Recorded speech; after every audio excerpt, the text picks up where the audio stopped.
Привет, мои маленькие любители кайтинга. Мы в Межводном снова, уже третий раз за этот сезон, потому что здесь дует почти уже второй месяц подряд.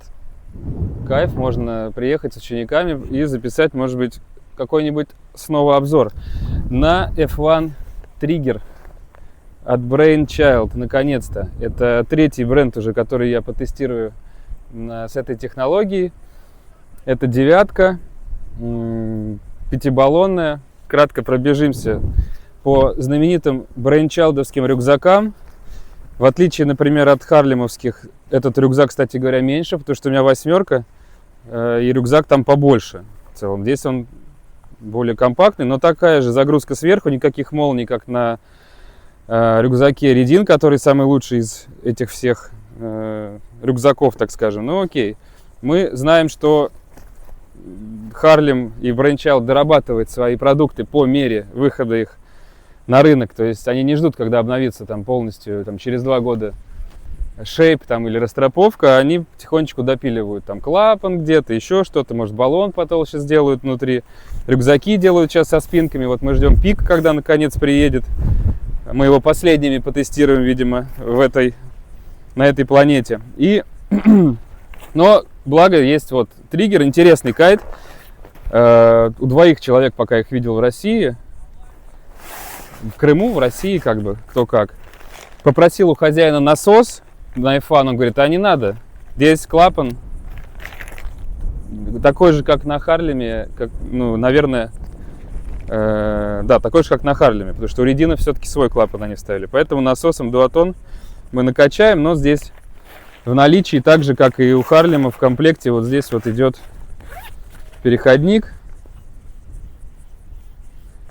на этот клапан, и какие-то заплатки уже появились для баллона самоклеющийся. Ключик, шестигранник для того, чтобы поменять петлю чекин-лупа, вероятно, с логотипом F1. Закрываем. Прекрасно. Тогда накачаем сейчас. Да, планка у нас нам выдали, не знаю, какого-то года планка, как будто бы она довольно-таки, не знаю, не новая, не знаю. F1, 22 метра, 52 сантиметра.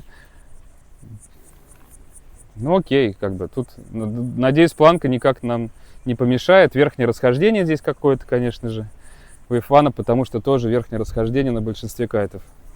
Окей, качаем. Не забываем перед тем, как накачивать, закрыть клапан спускной, который рядом находится. Так же, как и у Харлема все здесь сделано.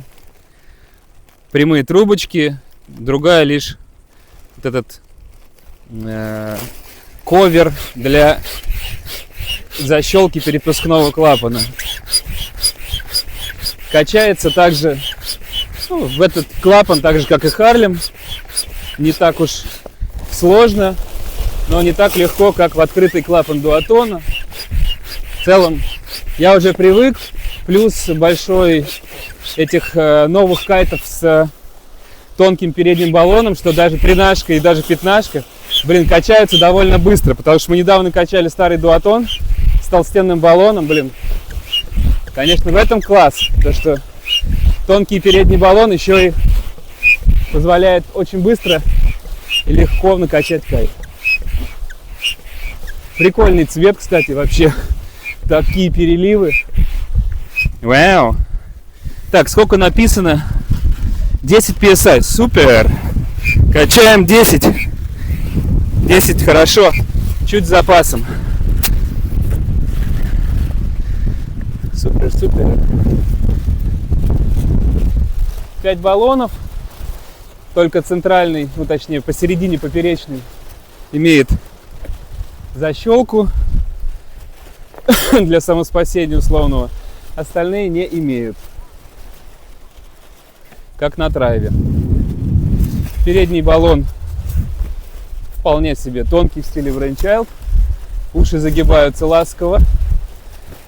Без углов, как на Evo. Или как на драйве. Просто идут такой мягкий скос.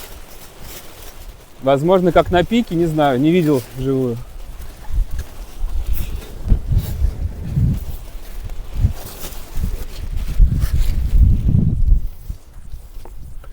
Вполне себе настройки.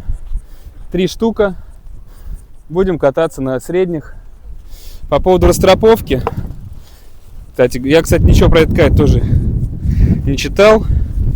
О, без роликов. Вау, прикольно. 1, 2, 3, 4, 5, 6.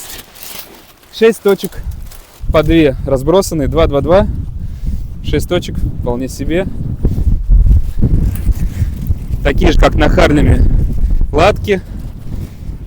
Между баллонами, грубо говоря, от уха. Вообще везде по одной лате. Между ухом поперечным, между поперечным и так далее. То есть получается 1, 2, 3, 4, 5, 6. Аж 6 лат. Прикольно. Типа стабильная задняя кромка, возможно. Ну, как будто бы... А материал у всех брейнчайлдов одинаковый. Хотя... Ну да, на задней кромке здесь... какая радуга. Или разлив бензина. 3х3 рипстоп, как будто бы, кстати. Ну, может, это и Porsche ткань, не знаю. Но вот просто 3х3 рипстоп, немножко такой матовый. Может, пропитка какая-то другая, или вообще ее нет.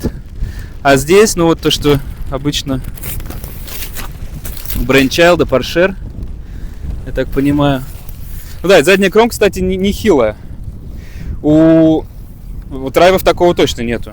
То есть там полоска вообще, и Porsche идет до конца практически. А здесь с ладонь мою небольшую, но...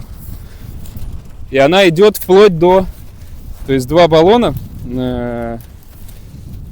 поперечных. А вот окно центральное уже, которое рядом с поперечным центральным, оно идет уже как на драйвах условных, сделано без вот этого укрепления задней кромки через какой-то рипстоп более мощный. И обычно вот так можно по задней кромке немножко поделать, чтобы понять, может быть, она двойная. Но нет, здесь как будто бы она одинарная. То есть с этой стороны у него вот задняя часть, видно, что она другого цвета. С этой стороны у нее такая. То есть на, по-моему, элевейтах там двойная. Ну, вообще часто встречается двойная. Ну окей, кайф, я в предвкушении. У меня, скажу, завышенные, наверное, ну, хорошие ожидания от этого кайта. Не знаю, просто Brainchild прикольно. Пятибаллонник я еще не пробовал от Brainchild. И форма вроде бы прикольно. И отзывы от ребят видел на видео, как буги лупят на них. Прикольно вообще. Ну, как бы и Джош Гиллет выступает люто. Понятно, что в этих профессиональных руках любые кайты могут выглядеть очень круто. Ну вот сейчас проверим. Go. Запустили кайт. Планка, ну, ничего о ней не скажу. Вижу дистрибьютор. Он здесь металлический, фановский. Многие его видели. Блин, против солнца не получится. Пятибаллонники давно не держал. Интересно, да, он ощущается не таким быстрым, как драйв, естественно. То есть быстрее драйва, только драйв, не знаю. В лупе, конечно, и этот гипермодель быстрая, но по ощущениям драйв самый быстрый. Здесь кайт девятка. Ну, как какая-то пятибаллонная восьмерка, наверное, по ощущениям и по профилю, как бы, ну, не знаю, так кажется. Может, я давно просто не катал такое. Профиль довольно открытый. Не сильно уши какие-то острые, он в целом такой купол. Не с чем сравнить, честно сказать, ощущения. Не сказать, что ветра много, но на девятку хватит. Я сейчас разгонюсь. Понятно, планка при себе. Но кайт... кстати, бэкстол. Но это пятибаллонники. Бывает, что бэкстолят и пики. И говорят, бэкстолят и ребелы, соответственно. Но ничего страшного. Это не самое для меня главное. Так, ну окей, надо на воду выйти, что-нибудь попробовать. После этого будет видно. Откатал прилично времени, потому что сейчас не нужно ни с кем меняться. Один кайт в тесте. Попытаюсь начать по порядку. Ветер вначале был недостаточный. То есть специально я вышел в лайт, такой винт для девятки. Но вырезаться я мог, прыгать я мог. Какие-то прыжки там 4-5 метров, наверное, максимум. Это ну, короче, неизвестно по точности. Я использую сейчас другое бесплатное приложение. Попытаюсь вернуться, потому что уже много мыслей придумалось, последних, которых я выходил, но заходил я с тем, что кайт не быстрый по управлению, да, после драйвов понятно, что любой кайт, я уже говорил, будет не быстрый. По ощущениям полупил, как, ну, похожие ощущения с Orbit Pro. Вот недавно 9 я брал, но Orbit Pro в такой ветер не вылетал бы в поддержку. То есть я прям недавно такой тест себе проводил. Нет, здесь, конечно, удивительное сочетание того, что кайт как бы не быстрый в управлении. То есть я вначале прыгал, на видео, может быть, опять же будет. По привычке с драйвом я уже тонко научился на драйвом управлять. И у меня здесь было, наоборот, кайт держался слишком долго. Например, я делал какие-то вращения влево, у меня кайт в часе, и там и остается, я просто падаю в воду. То есть я не дотягиваю переднюю руку. Немножко прикатавшись, поднастроившись, я приземлил, то есть то, что я на 9 бы вообще не стал прыгать, скорее всего, на какой-нибудь более быстрый, наверное. То есть плюс он держит. То есть какие-то порывы, когда приходили, один был луп направо, не на мою ногу, и я понимаю, что у меня поднимает какой-то порывчик попал, и луп, и янг, я взвизнул просто такой, да, вообще кайф. Влево, ну, был момент, тоже тут какой-то гаст поймал, но тем не менее, я этого ощущения просто так долго ждал. И вот эта 9 в не самый лучший ветер, она его дала мне сразу же, вот в первую каталку, там в первые полчаса, сколько я катался. Это было круто. Dark Slide попробовал свой знаменитый, любимый. И с первого раза Dark Slide в blind, на 9, в не суперсильный ветер, кайт контролируется по окну четко, без привыкания, ну, для моих рук. В конце выдергивает, чтобы можно было перепрыгнуть куда-нибудь там, blind или еще. Клево. Были ожидания как бы хорошие, повышенные, и они оправдались и даже переоправдались. То есть планка F1-овская неизвестных годов вытянута, даже не испортила никак впечатление. Ну, планка как планка, стропы я не знаю, какие здесь, скорее всего, обычные. Может быть, планка, если поиграть, какая-то еще как бы заиграет другими красками. Но, тем не менее, короче, походу надо вот современные, я повторяюсь из видео в видео, вот эти материалы, они пересматривают линейку, и мою в том числе. То есть я не катаю 9-10, но я уже буду смотреть в сторону 9-10, ну 10 я подумал, может быть я возьму 10 пик, типа, и чтобы он лупился, и чтобы на нем было не так быстро. А тут я и на 9, если, допустим, сравнивать, что это какое-то подобие пика, то есть кто-то говорил мне, я не скажу кто, что да, типа триггер Brainchild это форс. Да ничего подобного. Другое давление на планке, здесь оно есть. Кайт не супер легкий. У него планка, конечно, не работает, как у Траева, прям на полных вытянутых руках. У него планка все равно, как у пятибаллонников, как у там орбитов, она срабатывает где-то вот ниже половины, что ли. Даже условно хороший уже ветер сейчас раздувает. Нет, кайт похож, я пытался сравнить, да сам на себя он похож. По лупу он похож, допустим, на орбит, как мне показалось. У него, как кто-то правильно заметил, янг наступает чуть позже. То есть ты уже там вращение сделал, он бах, потом луп сделал. Не во время, там, не в первой фазе, не в половине, а чуть после, как бы, чуть запоздалый такой янг. Но он безопасный, прикольный. Короче, впечатлен я этим кайтом, и к пику, наверное, будет у меня еще больше ожидания. Может быть, это не хорошо для пика, но как есть. То есть этот кайт попал мне в руки раньше, и уже наложится впечатление от него. Я, кстати, да, не сказал, что я тестил триггер. У Володи я брал кайт For Life ростовского. В прошлом году или в прошлом на Благе он приехал, он говорит, возьми, попробуй, 9 у него обычный триггер, что-то, говорит, лупы, говорит, что здесь с лупами, а там просто кайт крутился в бэкстол вообще. Ну, то есть, чтобы он прокрутился, как Володя там мучился, не знаю. Сейчас Володя, кстати, тоже катается на таком кайте. И я думаю, он счастлив и рад своим буги-лупам. И мы их видели в Глафировке, ну, на видео. А этот кайт, кстати, да, поблагодарю Олега Виндекстрим. Это была станция здесь в Межводном. Он дал покатать, попробовать вот этот кайт у него, собственно, спасибо ему. Клево, хочется на нем кататься, но не хочу прикатываться, потому что мне кататься все равно. Да, кстати, я в этот ветер вышел бы на 11-м трайве, не на 8-ке, не на 9-ке. Я вышел бы, ну, у меня нету просто 9-ки и 10-ки, может, 10-ка была бы, но вот 11-й, хотя 11-й я пробовал на коротких, трайв лупится, но ничего интересного в целом. То есть, даже когда сильный ветер, почему-то нет. Вот этот, последние мои кайфовые лупы на коротких были на 5-баллонных кайтах. Это Edge, это Orbit, но и трехбаллонники на Луле классно на коротких крутятся.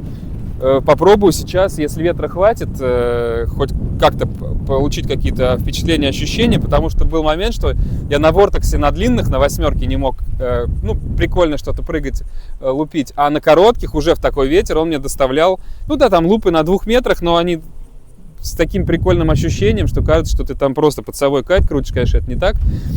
А на 12-метровых стропах это вообще сложно.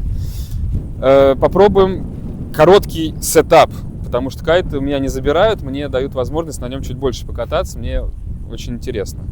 Но уже как бы жаль его отдавать, хочется продолжать вот тренить на нем, потому что как будто вот на нем можно все делать и лупить. То есть, повторюсь, небольшой размер, на котором безопасно достаточно крутиться, который тебя долго держит. Но опять же, на видео, если было снято, как меня просто... Я уже все сделал, я вешу, я такой, окей, хелик, бах, и, ну, то есть, все знают это ощущение, оно офигенное. И вот ради него, конечно, стоит подбирать себе правильное оборудование. Катал на коротких, и пока не забыл, в первой части хотел сказать, этот кайт, вот в этой части,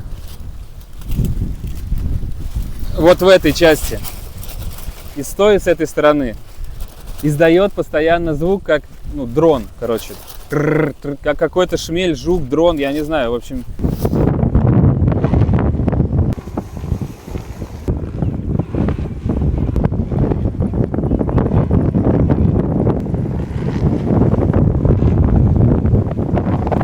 И это не как у, к примеру, трайвов, которые только при каком-то жестком лупе, вращении издают этот звук. Этот кайт издает звук даже когда просто летит. То есть эта вибрация, как только заканчивается, вот это вот, возможно, она поэтому и сделана, кстати. Если бы эту штуку не сделали, я имею в виду, что рипстоп вот этот на задней кромке, возможно, здесь все бы так трещало. А здесь его нету, и треснуть. Насколько это долговечностью отразится, покажет время, но тем не менее и хозяин кайта об этом мне сразу сказал, и я это почувствовал. То есть это не во вращениях, это вообще плюс-минус постоянный эффект. То есть он появляется, исчезает, появляется, ну, во вращениях, соответственно, тоже. Ну так в итоге на коротких стропах офигенно он себя показал. Пожалуй, там топ-3-4 кайта на коротких 12-метровых стропах, которые я крутил. Пожалуй, да. Ну, вообще, 5-баллонники в целом все на коротких очень даже хороши по ощущениям. Порывистый ветер, редко удается попасть в правильный порыв, чтобы все сложилось. Но когда сейчас чуть раздуло уже более стабильно, нашел трубу и в процессе, когда привык к тому, как кайт проворачивается и выходит в поддержку очень быстро в целом,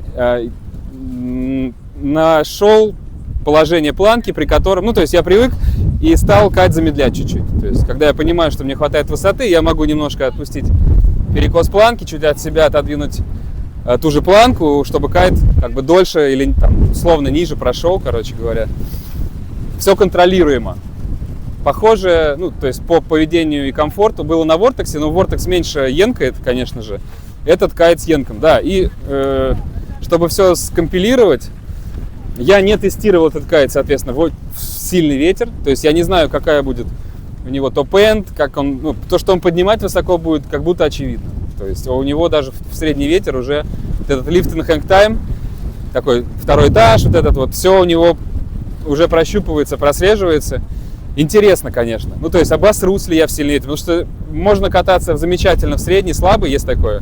А когда сильный наступает, все, этот кайт уже, типа, ну, пугает. Понятно, что в руках там профессионала все будет окей, или там человека более с большими там яйцами, или просто безбашенного.